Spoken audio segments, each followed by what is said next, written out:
할렐루야. 네, 어제는 하루 종일 비가 오락가락 하더라고요. 그렇죠? 9월이 돼서 그래도 조금은 선선해졌습니다. 30도가 넘지 않지만은 또 비가 오니까 여전히 그 바람이 습하고 막 더워가지고 또 아직도 반팔에 반바지에 에어컨을 틀어야 살 수 있는 것 같습니다. 뭔가 9월이면은 좀 시원한 바람을 기대했는데 습한 바람이 이렇게 싹 스쳐 지나가면은 짜증이 좀 납니다. 아직도 이렇게 더워. 도대체 언제 시원해지나 그러는데요. 저도 이제 바쁜 여름 사역들이 끝나고 이제 좀 여유가 있을까 했는데 지난주도 내내 사람들을 만나는 스케줄들이 많아서 계속 바깥으로 다녀왔습니다. 새로운 계획이나 내가 생각을 가지고 이렇게 진행되겠지 하다가 중간에 이런저런 이유들로 또 갑작스럽게 그 일들이 변경되거나 또 수정을 해야 되면은 아무래도 기분이 좋지는 않지요. 특히 누군가가 끼어들어서 회방을 놓는다면은 간섭하기 시작하면 그게 더 짜증이 나고 화가 날 수 있습니다. 지난 한 달 동안 우리가 느헤미야를 읽으면서 우리가 스스로 하나님의 말씀으로 신앙의 성벽을 쌓기로 또 다시 결단을 했습니다. 그래서 요 카드들 다 나눠드렸고 혹시 지난주에 못 쓰신 분들은 새롭게 준비되어 있으니까요. 쓰셔서 여기 넣어주시면은 저희가 저렇게 뒤에 게시하도록 하겠습니다. 일주일이 지난 지금 내가 과연 그 결단한 대로 잘 살았는가? 오늘 한번 쓰신 분들 읽어보시면서 돌아보십시오. 내가 저렇게 잘 살았는가? 여러분들이 써내주신 그 카드를 제가 읽어보면서 또 저도 도전을 받고 저도 기도하면서 말씀으로 성벽을 쌓으려고 했지만은 바쁜 스케줄 때문에 그러지 못했습니다. 이처럼 신앙의 결단으로 살아가는 데는요 온갖 방해들이 다 간섭을 합니다.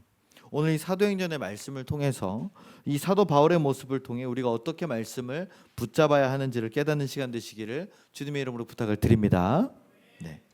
오늘 읽은 이 사도행전 18장은요 바울이 제2차 전도 여행 중에 그리스 아테네를 떠나서 이제 고린도에 도착해서 만나는 사람들과 그 사역을 기록해 놓은 장입니다.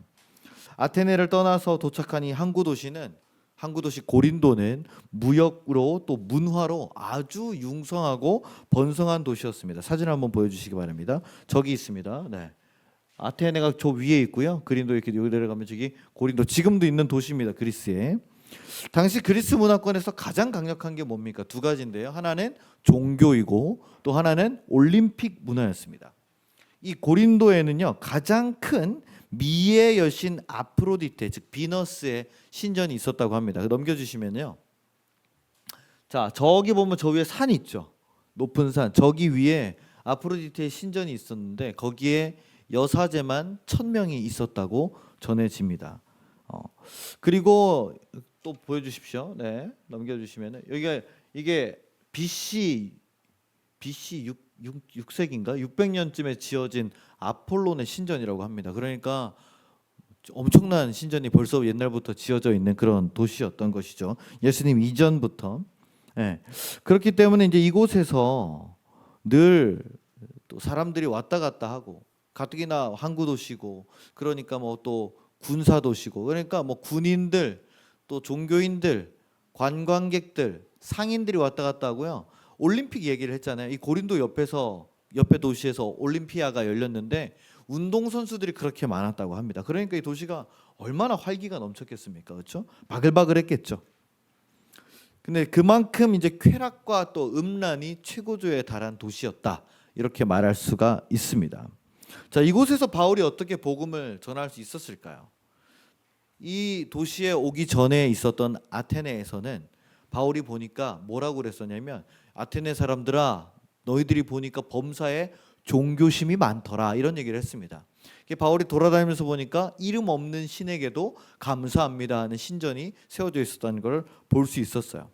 그래서 그 사람들은 막 새로운 것에 대해서 말하고 배우는 것을 좋아했기 때문에 아테네에 있는 아레오바고라는 광장에서 사도 바울이 그 종교인들과 철학자들과 논쟁하면서 복음을 전하는 게 어렵지가 않았단 말이죠. 그런데 여기서는 전혀 다른 성질의 도시인 거죠. 그런 걸 듣고 싶어하는 동네가 아닙니다. 전혀 다른 쾌락과 향락의 도시에서 하나님은 이 타락의 도시 한복판에서도 이 바울에게 꼭 필요한 사람을 만나게 하시는 모습을 오늘 볼 수가 있습니다. 그게 누구인가 하니 오늘 말씀 2절을 한번 보시기 바랍니다. 거기에 누가 나옵니까? 두 명이 나옵니다. 아굴라라는 사람과 브리스길라라고 하는 한 부부를 만나게 됩니다. 이 부부가 유대인이었는데요.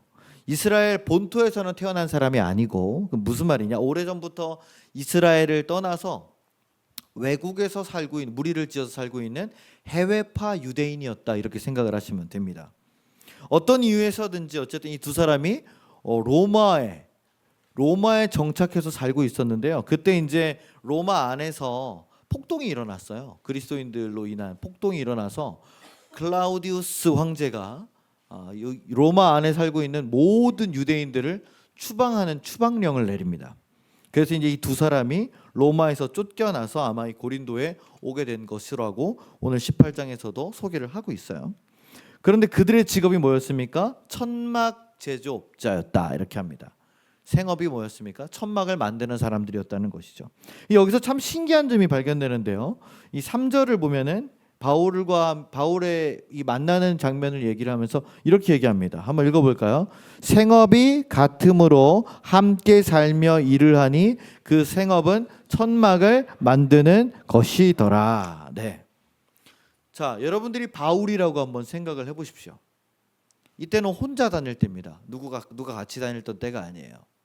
바나바하고 이제 헤어지고 신라도 떠나고 혼자 다니던 때입니다.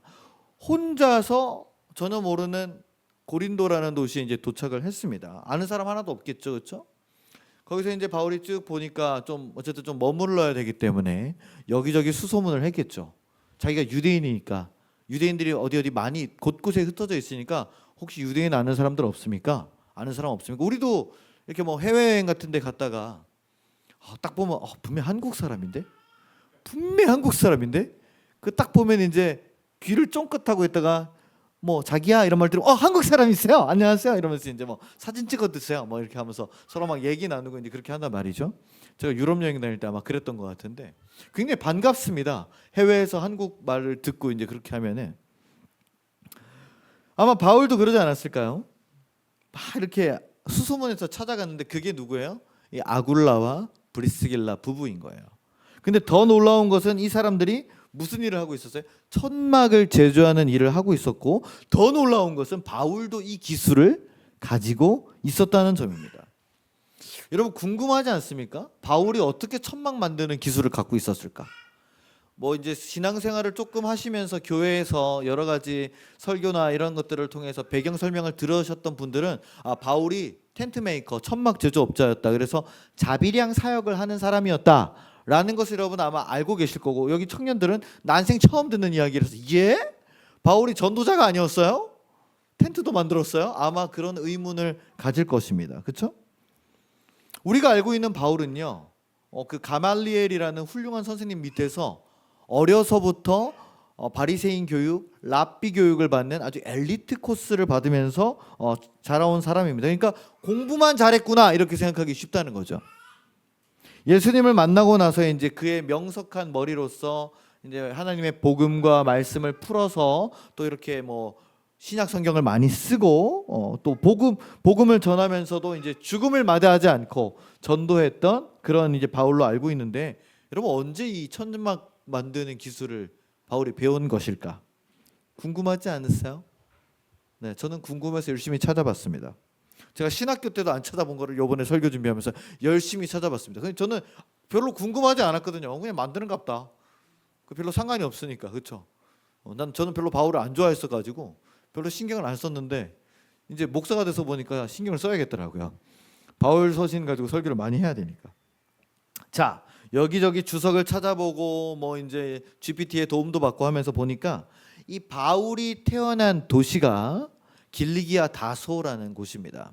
길리기아 다소라는 곳인데 그 도시가 다소가 어떤 곳이냐면 여기는 특산품이 있습니다. 의정부 하면은 부대찌개, 전주 하면은 비빔밥 하는 것처럼 이 다소 하면은 딱 떠오르는 게 바로 염소털이랍니다. 염소털. 우리 여러분 염소랑 양을 보시면 털이 다르잖아요. 그죠?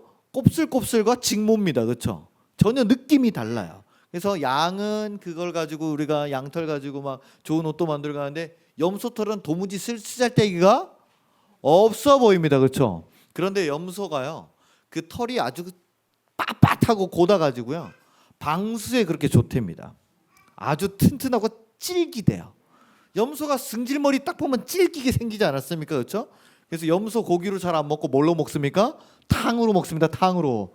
네, 저는 안 먹는데 어쨌든 이 다소가 염소 털로 유명한데 그 염소 털로 또 뭘 만들었냐면 천막을 만들었던 곳이에요. 그래서 이 천막이 그냥 우리가 알고 있는 이 텐트가 아니 뭐 이때 당시 사람들이 천막이 뭐가 필요한가 싶으시잖아요. 그렇죠? 우리도 뭐 캠핑 갈 때 캠핑 좋아하는 박지현 전도사님이나 텐트 싸질머디고 다니지. 뭐 누가 캠핑할 때 텐트 씁니까? 텐트 언제 펴요? 뭐 여름에 바닷가 갈 때 한 번 피나요?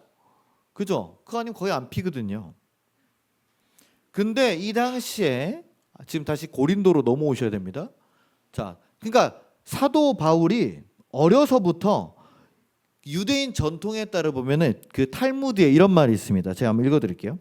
아버지가 아들에게 율법을 가르치지 않는 것은 강도를 만드는 일이고 직업을 가르치지 않는 것은 도둑을 만드는 일이다라는 가르침이 있다고 합니다. 그래서 반드시 유대인 아버지는 아들에게 두 가지를 가르쳐야 돼요. 율법과 생업에 대한 기술을 가르쳐야 되는 거예요.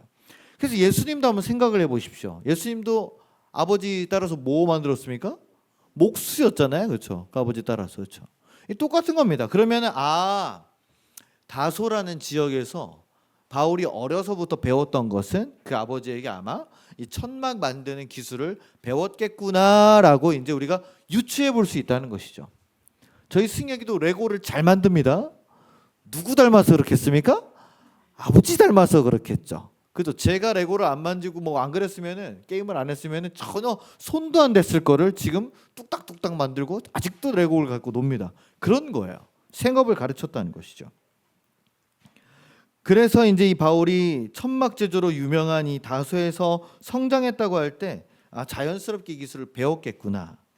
그런데 이 고린도에서는 아까 말했지만 누가 많이 다녔습니까? 군인, 운동선수, 상인들이 왔다 갔다 했습니다. 그럼 그 사람들은 뭐예요? 임시 거처가 필요합니다. 당시에 다 뭐 호텔, 뭐 여인숙 이런 것들이 있겠지만은 이 사람들은 그냥 어디서 자는 거예요?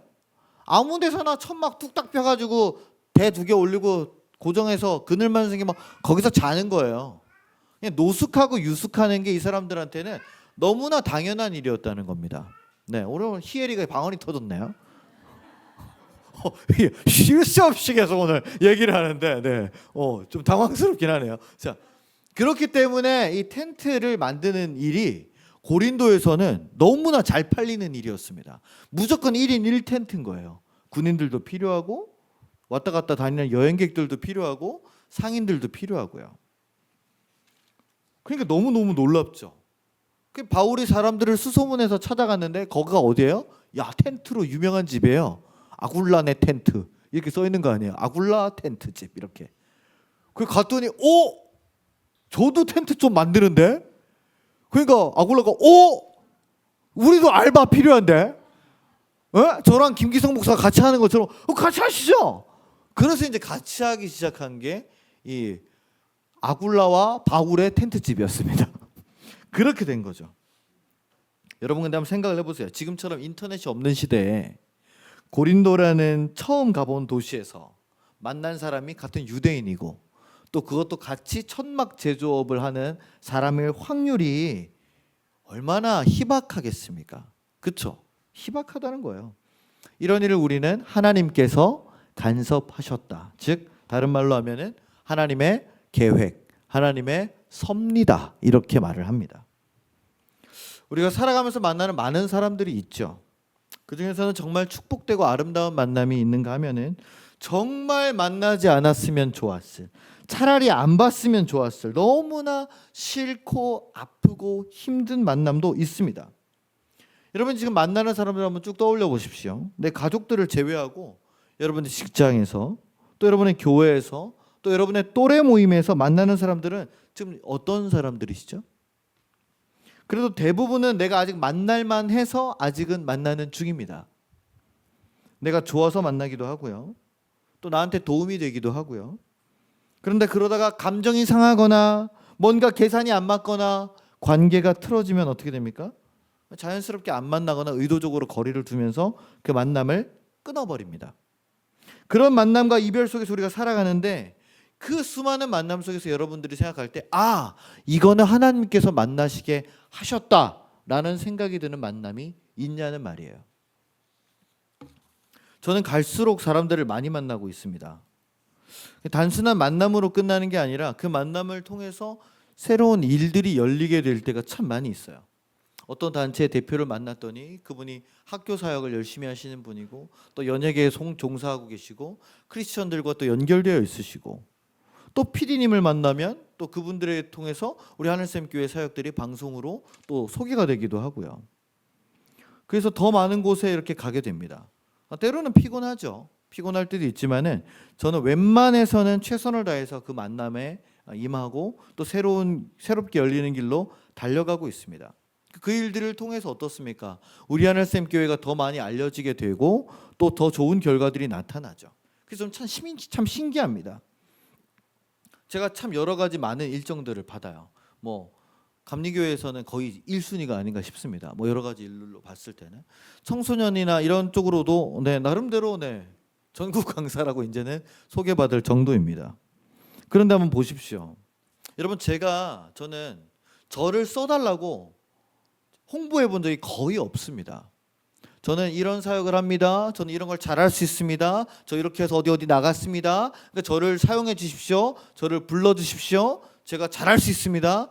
요즘에 자기 PR의 시대인데 저는 그런 거를 해본 적은 없습니다. 그냥 전화 오면 소개된 곳에 가서 전하고 그럴 뿐인데 전화가 계속 와요. 지금도 벌써부터 겨울 사역들이 잡히고 있습니다. 제가 뭘 안 해도 참 신기하다는 것이죠.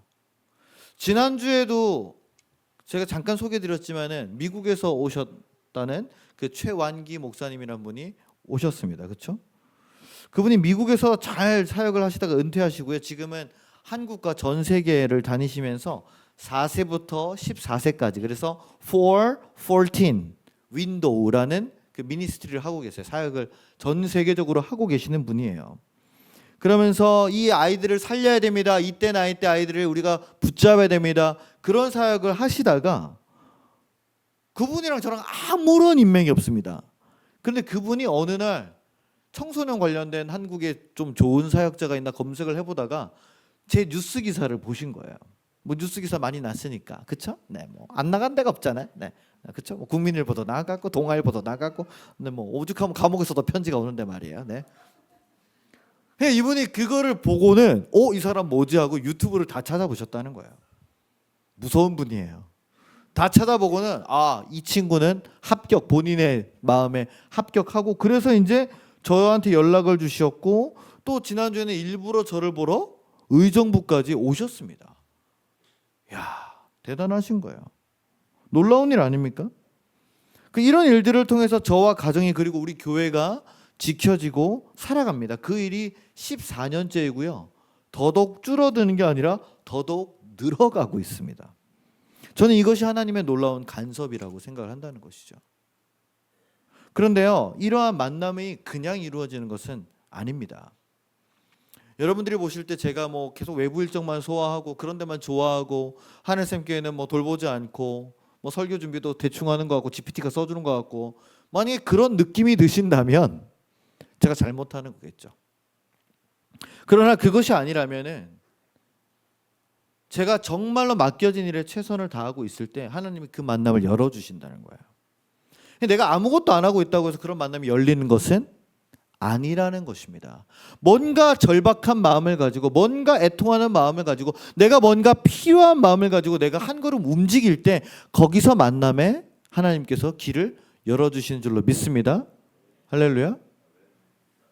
여러분들에게도 이러한 하나님의 놀라운 간섭이 계획되어 있습니다. 이곳 하늘샘 교회는 물론이고요. 여러분들이 지금 만나고 있는 모든 사람들, 그 사람들하고 내가 어떠한 관계를 맺고 있나를 한번 잘 보셔야 돼요.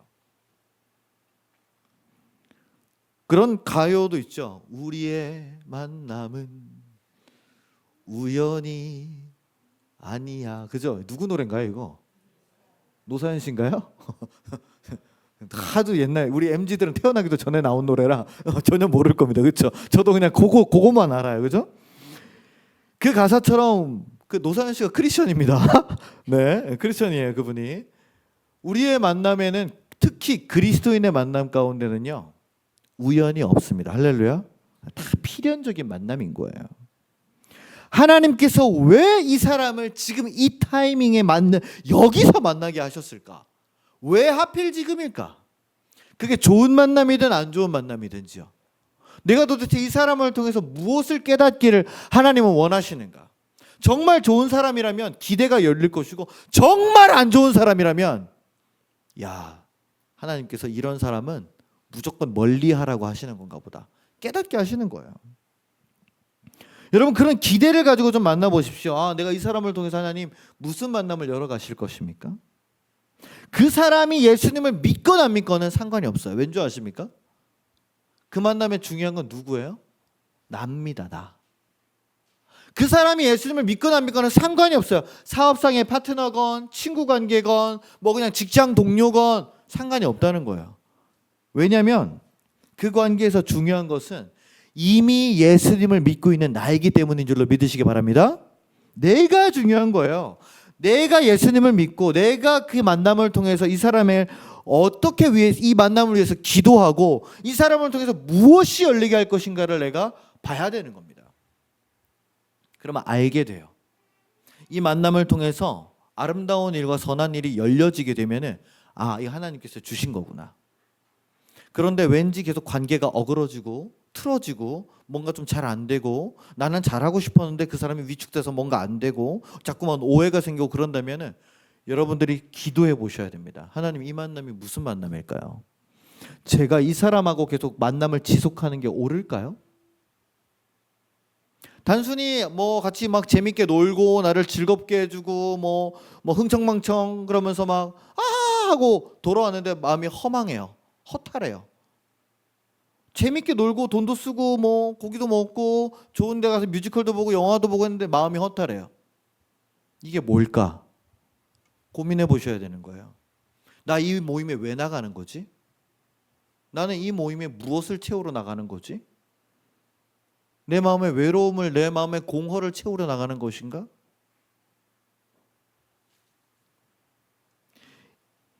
어떤 기대와 어떤 기도를 가지고 사람을 만나느냐가 중요합니다. 그 만남에서 중요한 건 누구라고요? 따라합시다. 나 자신. 여러분이 중요합니다. 그 상대가 얼마나 악독한 사람이건 상관이 없는 거예요. 바울이 아굴라와 브리스길라와 함께 오늘 말씀 보니까 3절을 보니까 생업을 함께하며 함께 살았더라 이렇게 말을 하고 있습니다. 그렇죠. 놀라운 것은요, 바울이요 브리스길라와 아굴라에게 주 예수 그리스도를 믿으라고 전도한 적이 안 나와요. 그런 내용이 안 나옵니다. 18장에 보면. 근데 놀라운 것은 이 아굴라와 브리스길라가 나중에는 그 18장 뒤에 가면은 아볼로라는 성경 교사가 있는데 그 사람이 헛소리하니까 이 둘이 평신도가 데리고 갔다가 목사님을 가르쳐요. 그렇게 가르치면 안 됩니다. 그거 바울이 얘기하는 거 아니에요. 그 정도로 출중했어요. 무슨 말입니까? 함께 살면서 바울은 그들에게 보여준 거예요. 자신이 예수 그리스도로에게 붙잡힌 사람이라는 것을요. 그러면서 안식일에는 이렇게 주일 토요일에는 고린도에 세워져 있는 유대인들의 회당, 그들의 교회에 가서 거기서 그 유대인들은 토라, 모세 율법 얘기할 때 바울은 가가지고 막무가내로 예수님 복음을 증거했습니다. 회당에 가가지고 그 소식을 듣고요. 또 이 바울과 함께 전도여행 다녔던 실라라는 사람과 바울이 영적인 아들이라고 불렀던 젊은 청년 디모데가 마게도냐라는 스페인 쪽에서 이제 오게 됩니다. 소식을 듣고 고린도에 나 여기 있다. 그래서 이 5사람이 뭘 하냐면요, 고린도 교회를 시작하는 거예요. 우리가 알고 있는 고린도 전서 후서가 그 시작이 바로 여기서 시작된 겁니다. 이때부터. 이방 신들의 신전과 향락과 음란으로 가득 차 있는 이 고린도에서요, 하나님은 이 바울과 아굴라의 만남을 시작으로 실라와 디모데까지 만나게 하면서 하나님의 일을 하고 계시는 거예요. 모두가 안 된다, 모두가 불가능하다, 절대로 안 될 거다, 사람들이 안 모일 거다, 니네 맞아 죽을 거다라고 했는데 거기서 이루어지고 있습니다. 사람의 눈으로는 도저히 불가능한 일이 하나님의 눈으로 가능하게 된 줄로 믿습니다. 아멘. 이 말씀을 통해서 우리에게 분명히 보여주시는 게 있어요. 뭐냐면 신앙과 일이 분리되지 않는다는 거예요. 함께 간다는 겁니다. 자, 바울과 아굴라가 함께 천막을 만들어서 파는, 그러니까 주 고객층이 누굽니까? 이스라엘 사람입니까? 아니죠. 누굽니까? 이방인들이에요. 죄다 이방인들이에요. 고린도 사람들, 로마 사람들, 뭐 이탈리아 사람들, 뭐 온갖 사람들이 와가지고 여기 천막 유명하다면서요? 하나 주십시오 해가지고 다 사가는, 다 온갖 사람들인 거예요. 그렇죠? 그러면은 상인, 군인, 여행객, 올림픽을 준비하는 운동선수들이 끊임없이 드나들면서 그들이 이제 천막을 사는데 바울과 이 아굴라를 계속해서 만났을 것입니다. 그러면 여러분, 바울이요 그냥 천막만 팔았을까요? 이 사람은 천막을 만들어 파는 사람이었지만 천막 만들기 시작한 건 이때부터예요. 거의 한 50살 넘어서부터거든요. 그 전까지 뭐 했습니까? 죽자 사자, 예수님 믿는 사람 쫓아가가지고 박해하고 잡아 죽이려고 그러고, 그러다 예수님 믿고 나서는 죽자 사자 예수님만 전하다가 자기가 죽을 뻔 몇 번 하고 그러지 않았습니까? 그렇죠? 그러니까 뭐예요? 오늘 말씀을 한번 5절을 한번 보십시오. 5절 말씀 한번 읽어보겠습니다. 18장 5절. 자, 시작. 실라와 디모데가 마게도냐로부터 내려오매, 여기 중요합니다. 바울이 하나님의 말씀에 붙잡혀 유대인들에게 예수는 그리스도라 밝히 증언하니. 오늘 무슨 말이 나옵니까? 하나님의 말씀에 어떻게 됐다고요? 붙잡혔다는 거예요. 붙잡혔다. 이런 붙잡혀 보신 적 있으십니까? 지금 우리 애기들이 엄마들한테 다 붙잡혀 있죠. 쟤네 꼼짝을 못합니다. 저 지금 보세요. 지역이 계속 내려가려고 하는데 엄마가 꼼짝, 아니야 가만히 있어, 안 놔주잖아요. 안 놔주잖아요. 놔주면 여기 다 쓸고 다닐 텐데, 그렇죠? 무릎팍에다 걸레를 하나 달아주면은 여기서 쓰인 헬라어 단어가 있습니다. 쉰 에이케토란 말이에요. 뭐 잘 모르시겠지만은 신약 성경 통틀어 딱 한 번 여기에 쓰였습니다. 무슨 뜻이냐? 붙잡아 누르다라는 뜻이에요. 꼼짝 못하게 만들었다. 근데 이게 수동태예요. 능동태가 아니고 수동태. 뭐예요? 당했다는 거죠. 누구한테? 하나님의 말씀에 붙잡아서 눌려졌다는 거예요. 누가요? 바울이. 그러면은 이 사람이 맨날 하는 말은 입만 열면 뭐겠어요? 예수님 믿어라. 입만 열면 너 십자가 아냐? 입만 열면 그리스도의 피를 아냐? 입만 열면 그 얘기인 거예요. 여러분, 목사도 그렇게 안 합니다. 저 절대 그렇게 하지 않아요. 네, 그럼 도망갑니다 다. 네, 압박받다, 속박되다, 붙잡히다라는 말인데 이 무슨 말이야? 바울 스스로 자기가 어찌할 수 없는 하나님의 강력한 힘에 사로잡혀서 말씀을 전했다는 말이에요. 그렇다면 천막 파는 게 1순위가 아니라는 거죠. 아굴라는 지금 천막 팔아야 되는데 처음 보는 사람한테 이제 예수님 알아요? 아니, 천막 재질 좋은 거예요? 아니, 예수님 아냐고요. 그러니까 아굴라가 옆에서 볼 때는 이 양반은 같이 동업하면 되겠어요, 안 되겠어요? 그 안 되겠죠. 동업을 해보시면 아시겠지만 우리 뭐 이민지 집사님도 같이 동업하시고 여러분들 다 동업하시지만 이 같이 결이 안 가면 굉장히 피곤합니다. 그죠? 한쪽이 막 자기 혼자 오버해가지고 난리를 치면은 아주 피곤한 상태인 거예요. 근데 바울은요, 그게 상관이 없었어요. 이 천막 파는 일은 수단일 뿐이죠. 이 사람의 본질은 자나깨나 말씀 전하는데 온통 붙잡혀 있는 거예요. 그러니까 평일에는 천막 팔면서 이방인들한테 복음 전하고, 안식일에는 어디 쳐들어가요? 유대인들 모여있는데 쳐들어가지고 그거 아니라고, 모세율법 아니라고, 예수 그리스도의 십자가를 아냐고 이러면서 이제 막 했습니다. 온통 복음, 온통 전도뿐이죠. 그럼 우리 성도님들 회사 다니시고 사회생활하면서 가장 많이 얘기하는 게 사회생활하면서 믿음 지키기가 너무 힘듭니다. 믿지 않는 배우자, 믿지 않는 가족들 사이에서 믿음 지키는 게 너무 힘듭니다. 이렇게 말을 합니다. 업무의 압박, 또 진급해야 되는 경쟁, 야근 스트레스, 이런 걸 받으면서 신앙을 드러내는 게 어려운 게 너무나 당연하죠. 저는 일반 직장 생활을 해보지 않았기 때문에 제가 뭐라고 거기에 대해서 말할 수 있는 자격은 없다고 생각합니다. 그러나 바울의 모습을 가지고는 말할 수 있다는 거예요. 바울은 일터와 사역을 함께 붙잡고 일터 자체를 복음의 현장으로 삼았습니다. 그런 바울의 전도에 열정이 있었기 때문에요. 천막 사러 왔던 사람이 가만히 들어보니까 그 뭐예요? 그래서 그 누구라고요? 믿으면 뭐 한다고요? 안 죽어요? 천국에 가요? 그럼 나 그거 믿어볼게요. 이러는 사람들이 하나 둘씩 생겼다는 거죠. 그러면서 그 사람들이 흥미를 느끼고 오게 되고 어디에 오게 됩니까? 고린도 교회를 세우게 된 거예요. 할렐루야. 근데 여기에 또 다른 간섭이 하나 생깁니다. 자, 이 모습을 유대인들이 아주 불편해해요. 오늘 6절을 보면은요, 보십시오. 뭐라고 시작합니까? 그들이 대적하여 비방하거늘. 대적과 비방이란 말이 두 개 나옵니다. 원수졌단 말이에요. 뭐라고 비방했는지는 안 나옵니다. 바울한테. 그런데 바울의 반응을 보십시오. 뒤에. 자, 바울이부터 읽어보겠습니다. 시작. 바울이 옷을 털면서 이르되 머리로 돌아갈 것이요 나는 깨끗하니라 이후에는 이방인에게로 가리라 하고 아멘. 자, 뭘 털었습니까? 옷을 털었다는 거야. 이렇게 탁탁. 우리도 어디 가서 기분 나쁘면 어떡합니까? 에이씨 다 이렇게 털잖아요, 그죠? 무속 좋아하는 사람들은 이제 야 소금 갖고 와 이제 해서 소금 치고 이제 냉수 뿌리고 먼저 그렇게까지 하는데 똑같은 겁니다. 이게 똑같은 거예요. 유대인들이 옷을 터는 경우는요 딱 한 가지밖에 없었습니다. 뭔지 아세요? 기분 나쁘다고 그냥 옷을 터는 건 아니에요. 이들에게 옷을 터는 거는 가장 극도의 거부감과 혐오감의 표시였습니다. 그럼 언제냐? 더러운 이방인과 접촉했을 때, 뭐 부딪혔거나 손 만졌거나 뭐 시체 같은 거를 받거나 그랬을 때입니다. 또는 제사장이 허락하지 않은 이방인의 땅을 밟았을 때, 즉 사마리아 같은 데를 지나갔을 때, 그럴 때는 이제 먼지를 떨어버려야 됩니다.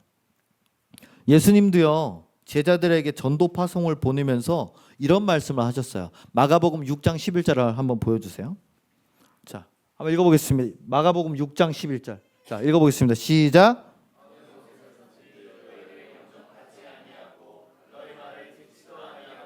거기서 나갈 때 너희 발 아래 먼지를 떨어버려 그들에게 증거를 삼으라. 예수님도 그렇게 말씀하신 거예요. 야, 제자들한테 가라. 너 복음 전해라. 회개하라고 해라. 안 들으면 어떡하죠? 그럼 먼지 털어버려. 다시는 말도 하지 마. 그렇게 얘기하신 거예요. 예수님도. 그렇다고 우리가 주변 사람들한테 복음 전하는데 야, 니나 다녀. 그러면 다시는 너랑 할 거야. 이렇게 그렇게 하시면 지금은 좀 아니겠지만은 그 정도로 엄격해 아주 극도의 단절을 이야기하는 겁니다. 그 다음에 한 말이 있습니다. 바울이 뭐라고 합니까? 너희 피가 너희 머리로 돌아갈 것이다 이런 말을 해요. 자, 이 표현은 심판과 저주를 선언하는 가장 강력한 말입니다. 구약시대 신명기 때부터 모세 때부터 했던 말이에요. 자, 예수님을 이 빌라도가 풀어주려고 했죠. 그렇죠? 두 사람이 있었잖아요. 자, 예수냐 바라바냐 니네가 정해라. 그랬더니 이 사람들이 화난 군중들이 뭐라 합니까? 바라바 바라바 그러잖아요. 그래서 진짜야? 니네 예수 죽여도 돼?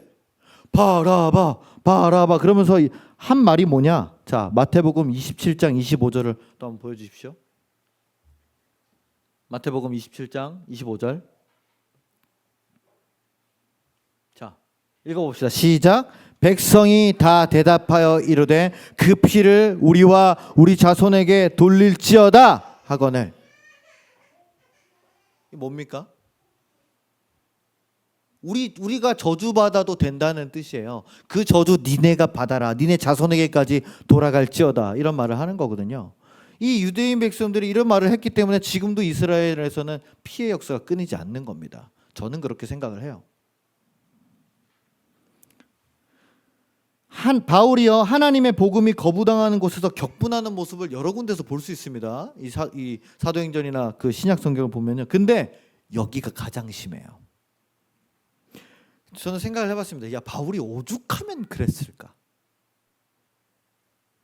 아니 고린도까지 와가지고 브리스길라와 아굴라와 내가 열심히 일을 하고 있는데, 근데 동족인 유대인들이 자기를 이해해주기는커녕 와가지고 회방 넣고 비방을 일삼으니까 이 참다가 오죽 진절머리가 나면은 야, 이제 내가 다시는 너희들한테 복음을 전하나 봐라. 먼지를 털어버리고 너희 피가 너희 머리로 돌아갈 것이다. 그리고 이제 뭐라 그러냐면 나는 이제 이방인에게만 갈 거다 선언하는 거예요. 바울이 그래서 이방인들한테만 전도한 겁니다. 여기가 터닝 포인트예요. 궁금하지 않으셨어요? 왜 바울은 이스라엘 사람들에게 유대인들을 위한 목회를 안 했는가? 여기서 진절머리가 난 거죠. 아주 지긋지긋했다. 여기서부터 이제 바울의 이방 선교가 확고해졌다고 많은 신학자들이 주장하는데 저도 동의합니다. 왜냐면은요, 오늘 말씀을 읽고 또 읽으면서 우리 하늘샘 교회가 걸어온 길이 너무 생각나는 거예요. 초창기에 게임기 놓고 PC 갖다 놓고 아이들을 교회로 오게 했을 때 이 동네에서 저를 가장 공격했던 그룹은 주변의 교회들이었습니다. 그들이 저를 시기하고 질투하고 감시하는 것으로도 모자라서 이단이네 신천지네 비방을 일삼았습니다. SNS에 제가 아이들과 열심히 사역하는 모습을 즐겁게 올리면서 사진과 글을 썼을 때는 저에게 메시지를 보내면서 자중해라, 본질에 집중해라, 기도나 해라, 나대지 말아라 라고 많은 사람들이 얘기한 사람들이 다 목사들이었습니다. 그때 참 많이 외로웠고요. 참 많이 서러웠습니다. 아니 같은 십자가를 걸어놓은 교회들이, 같은 신학을 한 목사들이, 같은 주님의 사랑을 말하는 성도들이 응원해주고 도와주지는 못할 망정 비웃고 비난하는 모습을 볼 때 정말 포기하고 싶었고 도망치고 싶었습니다. 그래서 바울의 심정이 이해가 가는 거예요. 바울이 유대인들을 향한 전도가 아니라 이방인들을 향한 전도에 목숨을 걸게 된 이유가 납득이 갑니다. 제가 그랬거든요. 이 용현동에만 해도 교회가 그렇게 많았습니다. 아직도 많아요. 그렇죠? 사랑과 평화교회 있죠. 뭐 여기 의정부 교회 있죠. 의정부 삼양교회 있죠. 뭐 바로 옆에 또 무슨 교회 있죠. 또 저기 뭐야 무슨 교회죠? 여기 옥상에 있는 교회. 네, 뭐 무슨 하여튼 교회가 많잖아요. 주위를 둘러보십시오. 10개가 그냥 나옵니다. 교회가 그렇게 많은데 어째서 골목마다 담배 피고 술 마시고 가출하고 집에 들어가기 싫어하고 가정 형편 어려운 아이들을 왜 아무도 돌보지 않는가? 그 아이들이 교회에 오면은 우리 아이들 물든다고, 나쁜 물 든다고, 냄새 난다고, 애들 싸가지 없다고, 옷차림이 그게 뭐냐고, 예의가 없다고 오히려 내쫓는 교회들을 보면서 또 품어주지 못하는 사역자들과 성도들을 보면서 제가 더 이를 갈았습니다. 내가 하겠다. 아무도 안 하면 내가 하겠다. 하지만요, 그렇게 마음을 먹어도 길에서 동네 사람들을 만나면은 동네 어른들이 약주 한잔 하시고 승질나는 분들이 애들 관리 똑바로 안 하냐고 제 면전에서 손가락질하고요, 욕질하고요, 멱살 잡고 넘어뜨리고요, 교회 앞에 쓰레기 버리고요, 똥오줌 싸놓고요, 이상한 소문을 내고요. 바로 앞에 있는 솔매초등학교, 솔매중학교에서도 야, 그 교회 가지 마. 그게 이상한 교회래. 나쁜 형들 다닌대. 나쁜 누나들이 있대. 그런 이야기를 선생님들이 하는 것을 제가 들으면서 무너졌습니다. 제가 돈도 제대로 못 벌어오고 남몰래 눈물 흘리면서 인내하면서 아이들을 키우는 그 아내, 잠들어 있는 아내를 보면서 또 매주일 먼 곳에서 버스 타고 와서 아무런 대가 없이 지금도 수십 명의 밥을 하느라 밤새서 고생하시는 그 어머니를 보면서 전 무너졌습니다.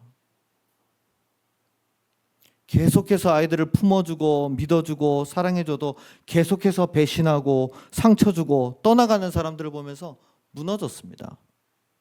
도저히 못하겠다. 이거 언제까지 해야 되는 건가? 내가 왜 이 일에 목숨을 걸어야 하나?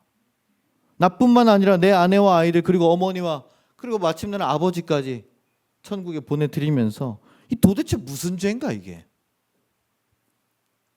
이 불확실한 미래와 불안과 좌절감에 아무 기도도 할 수 없었던 때가 있었다는 거예요. 여러분들 어떠십니까? 여러분 잘 살고 계시죠? 열심히. 나를 지금 괴롭게 만들고 나를 힘들게 만드는 아주 질 나쁜 간섭들이 지금 있으십니까 혹시? 믿었던 직장 동료가 나를 험담하고 이간질하고 친구들과 가족들마저 나를 완벽하게 이해해 주지 않고 나를 거절할 때 나는 혼자라는 생각에 괴로워하고 또는 힘들지는 않으신지요? 그럴 때는 그냥 혼자 있고 싶어지죠. 그러면 안 되는데도 누구도 만나고 싶지 않고요. 누구의 격려도 듣고 싶지 않습니다. 누가 관심을 가지고 만나자고 밥 먹자고 하는 그 이야기조차 싫어요. 그냥 다 필요 없다는 생각이 듭니다. 그러면서 스스로 자꾸 가치를 떨어뜨리는 거예요. 난 아무도 필요로 하지 않는구나. 난 어디서도 인정받지 못하는구나. 난 이렇게도 안 되고 저렇게도 안 되나 봐. 나는 그냥 돈만 벌어오는 기계인가? 우리 남편이, 우리 아내가, 우리 자녀가 나를 사랑해 주지 않는구나. 나와 대화조차 하지 않으려고 하는구나. 그냥 없어지면 좋겠다는 우울한 생각이 계속 들어요. 그냥 얼마나 힘든 외로움이에요. 최근에 알게 된 어떤 목사님이 저한테 계속 상담을 신청합니다. 아이가 셋인데요. 목회를 하지는 않으시는데 딸내미가 이제 완전히 아빠를 극혐하고 거부하고 거절하고 한다는 거예요. 같이는 사는데 아내는 우울증이 와서 아무것도 안 하고 있고 집안 꼴은 막 엉망이고 어제도 밤 11시 반에 전화가 왔습니다. 딸이 들어오지 않는다고. 저보고 어쩌라는 거예요 도대체. 애가 고2인데 뭐 남자랑 무슨 만남을 가지는 것 같아요. 어떻게 하면 좋겠어요 목사님. 제가 뭐 경찰서에 신고해야 하나요? 아니면 자기가 잡으러 가야 되나요? 제가 뭐 여러 가지 조언을 해드리면 그러면 우리 딸이 저를 더 싫어할 텐데요. 집을 나가버리면 어떡하죠? 뭐 저보고 어떡하라는 거예요 도대체. 예? 근데 너무 안타깝더라고요 이분의 그런 사정이. 그냥 막 울면서 전화를 계속하니 저보다 나이가 한참 많으신 분이 제발 도와달라고. 자기가 어떻게 하다가 이렇게 우리 가정이 다 깨졌는지 모르겠다고. 목사 가정도 그런 거예요. 목사 가정도. 얼마나 힘들까. 여러분 아무리 바울이라고 해도요. 사람이기 때문에 그 동족들의 비방에 서럽지 않을 리가 없었을 겁니다. 그렇죠? 그리고 바울이 계속 지금 좋은 컨디션이 아니거든요. 지금 뭐 하고 있습니까? 전도 여행하고 있죠. 그렇죠? 지중해를 쭉 다니면서 바울이 환대만 받았습니까? 어디 가든 극빈 대접을 받습니까? 저는 어디 가든 극빈 대접을 받습니다. KTX 타고 딱 도착하면 목사님 나오셨습니까? 하고 장로님이 딱 오셔서 90도로 딱 인사하고 에어컨 다 틀어놓고 여기 앉으십시오 하고 딱 앉으면 커피가 준비되어 있어요 세상에. 이야, 뭐 네.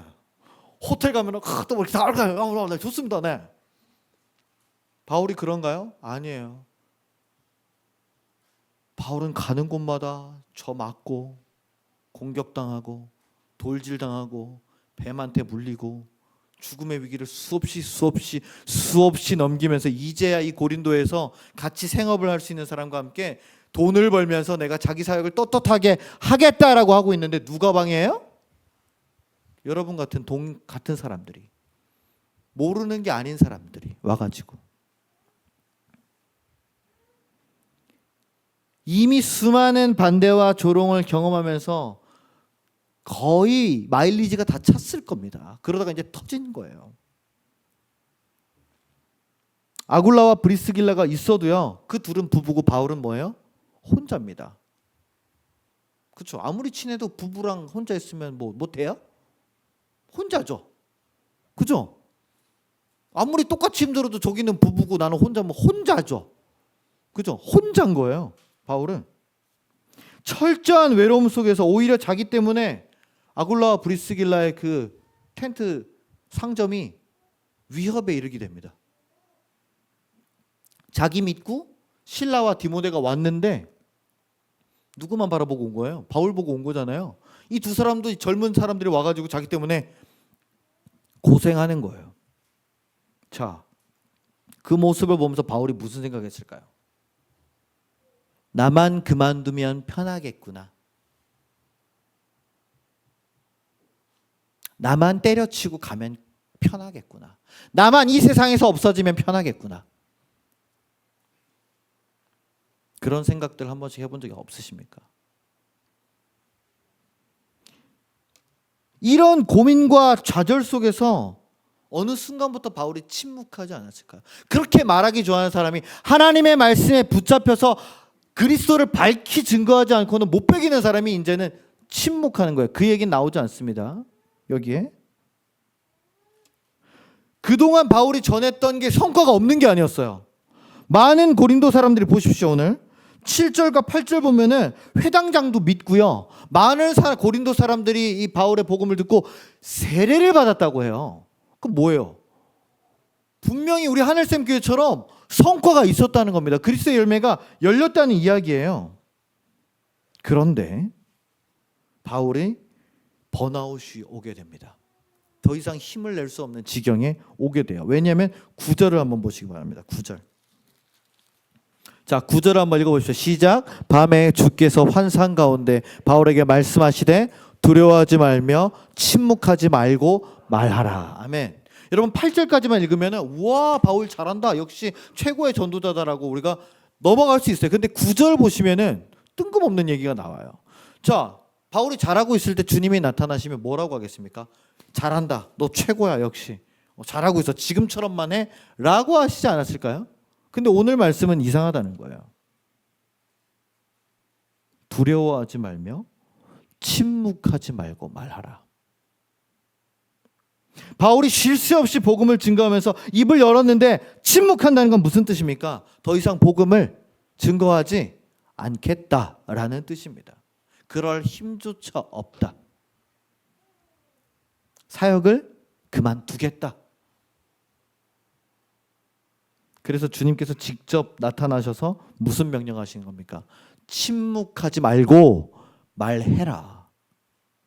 두려워하지 말라라고 하시면서 10절을 함께 읽겠습니다. 10절 시작. 내가 너와 함께 있음에 어떤 사람도 너를 대적하여 해롭게 할 자가 없을 것이니 이는 이 성중에 내 백성이 많음이라 하시더라. 아멘. 놀라운 말씀 아닙니까? 아까 말했죠. 고린도에는 신전들이 많다고요. 하다못해 아프로디테 신전에만 해도 여사제만 몇 명 있었다고요? 1000명이었다고요. 1000명. 그런데 이 성중에 내 백성이 많다는 거야. 너를 해할 대적은 없다. 내가 지켜주겠다는 약속을 하신다는 거죠. 이 말씀에 바울이 다시 한번 힘을 얻고요. 11절을 보십시오. 몇 년 동안요? 1년 6개월을 머물게 됩니다. 가장 길게 머문 곳이에요. 거의.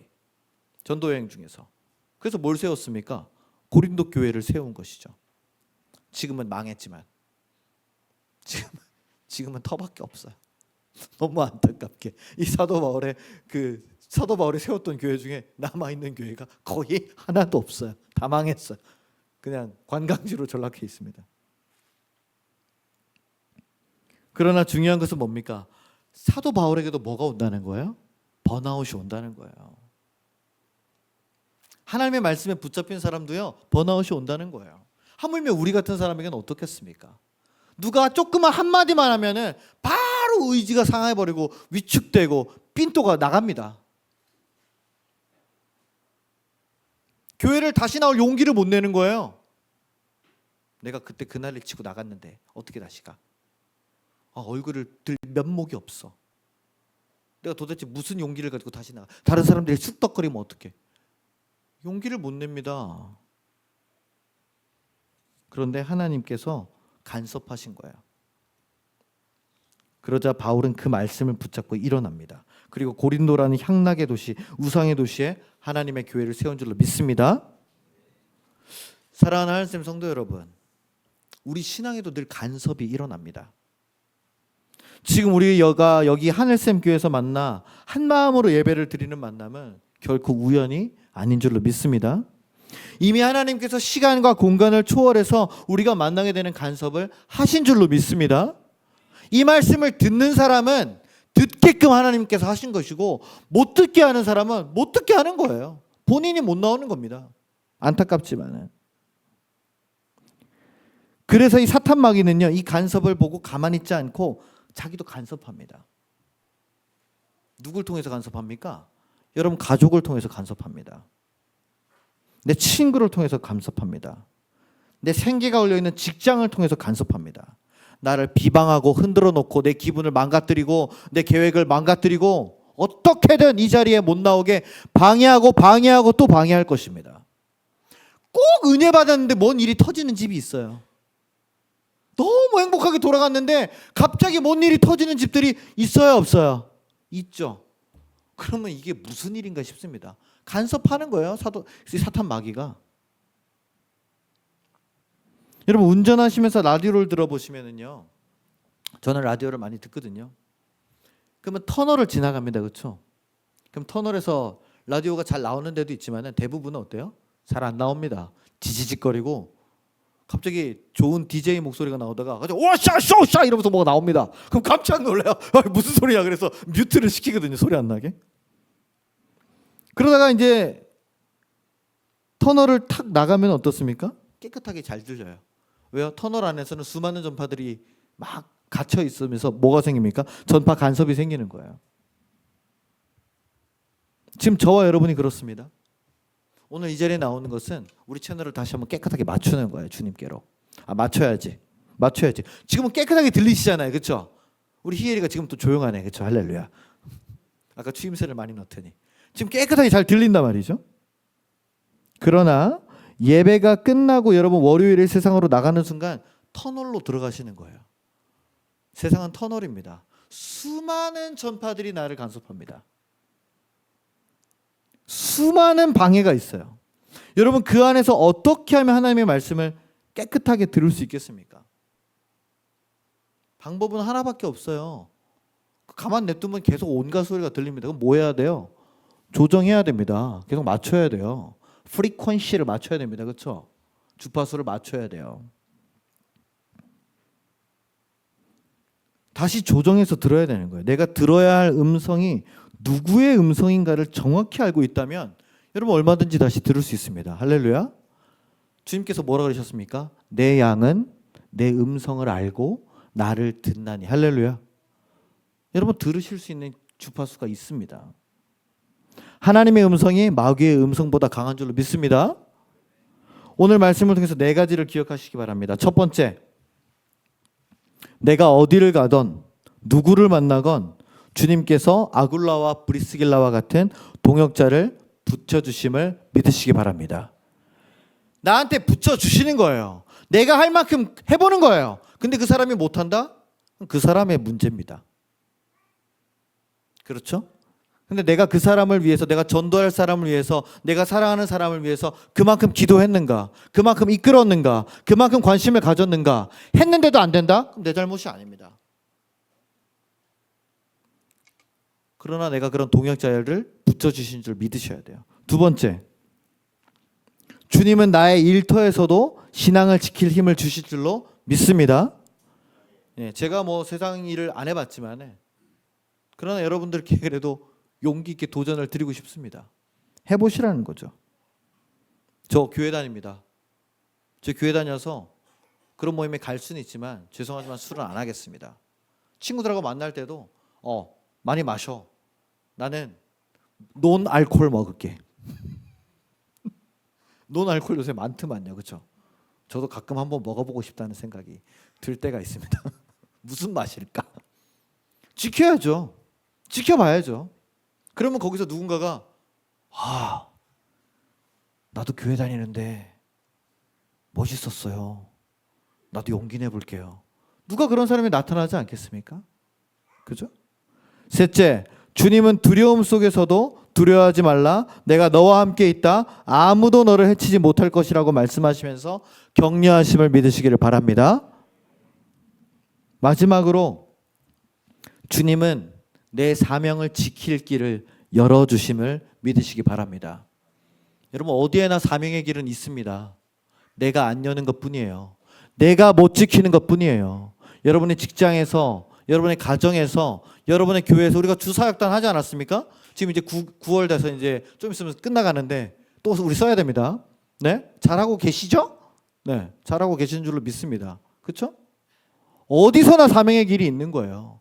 바울이 아무도 안 된다고 했던 고린도에서 고린도 교회를 개척했습니다.